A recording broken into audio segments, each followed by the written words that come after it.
Greetings, this is Manu Walia from Continuum Global Asset Management on October 19th, bringing you the market observation. I will start out by saying that the markets were down about 185 points at the close of today, which is October 19th. And the primary reason for this sell-off was that yesterday, which is morning for China, the Chinese government came out and increased their rates by 25 basis points, or a quarter of a percentage point, since 2007. So the market started to worry about inflation in China. They're worried that there's going to be inflation, and hence they want to tighten the currency flow in China, hence raising the rates. Now, before I go ahead and get to the point, I'd like to make a little bring a little definition of inflation. The classic definition of inflation is too much money chasing too few goods. Having said that, if you remember, we had a clip recently on our website which talks about the currency devaluation by most of the emerging markets who are export oriented. So if their currencies are cheaper in relationship to their buyers, for example, Europe and US, they can export more. Hence, they have an incentive to keep their currencies cheap. Now, today's action by Chinese government is absolutely the opposite. What's happening is they are raising rates to tighten the money flow, which will actually buoy or bolster their currency, the yuan or the renminbi, which is anti-exports. So why are they doing that? Well, let's go back to inflation. If you were a manufacturer and you experienced a little bit of inflation in the market, that means that there was too much money and the prices of your product started to move up. You could afford that because, remember, the classic definition is too much money chasing too few goods. So there's a lot of money in the market. As a manufacturer, you're happy because you haven't really had to put in any extra effort, but the price of your product has gone up. Great.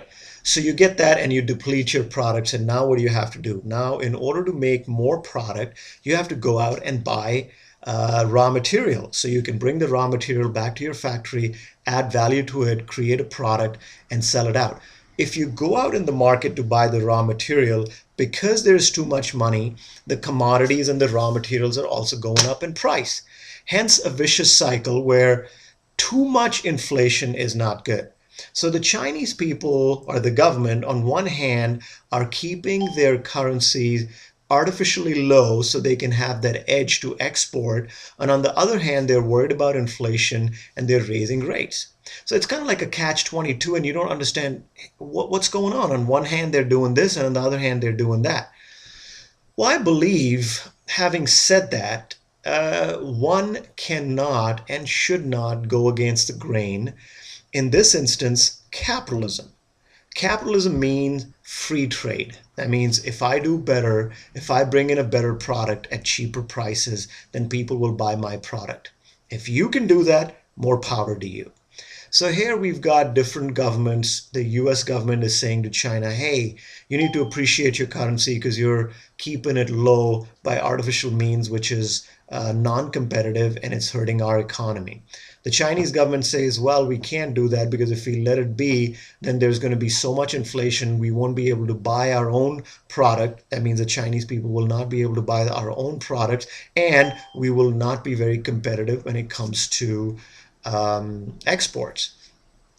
I personally believe, and here's the point I'm trying to make, I believe that the emerging markets like China, India, Brazil, Russia, Latin American countries, some of the Southeast Asian countries like Indonesia, Malaysia, are getting stronger as we move forward. Now, this trend, this momentum will carry on for the next, I don't know, 3 years, 5 years, 10 years. In that time frame, it is very natural, if everything is left to status quo, that the US currency and some of the European countries with the euro will experience a depreciation in their currencies. In other words, what will happen is that we as net consumers will continue to see a decline in our standard of living. and we should. In order to be competitive, we should make a little sacrifice in the short term, start understanding how the global markets work, and start adding more and more value to products and raw materials to be able to ship or to be able to be net exporters to these countries.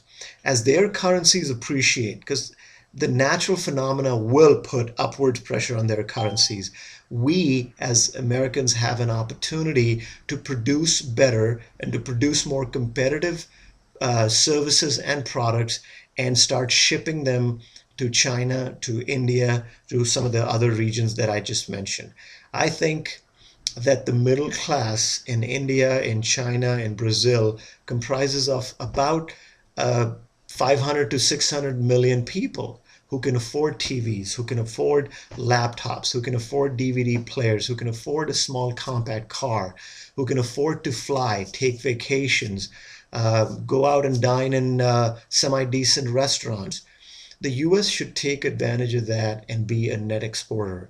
So, without trying to be somebody who tries to predict, I believe that over the next 5 to 7 years, if the United States continues to support capitalism and takes the little less sacrifices in the interim, we could be the next Japan, not as far as the deflation and the monotone markets they've experienced over the last 20 years, but being net exporters to the world, and we have this huge market that we can take advantage of. Some of the companies that we can invest in the United States, and we've said this so many times, and currently they're making new highs, are companies in, let's say, a fast food area, McDonald's and Yum Brands. McDonald's, we all know. Yum Brands is the company which owns Taco Bell, Pizza Hut, and Kentucky Fried Chicken.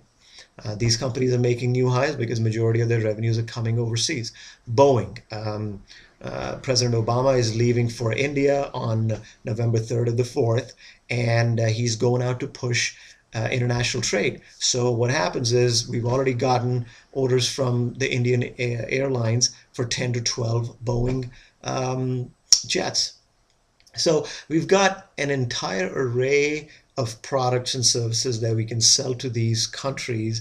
It may not happen tomorrow, but it definitely is a potential opportunity, a very huge opportunity for us that we need to avail of.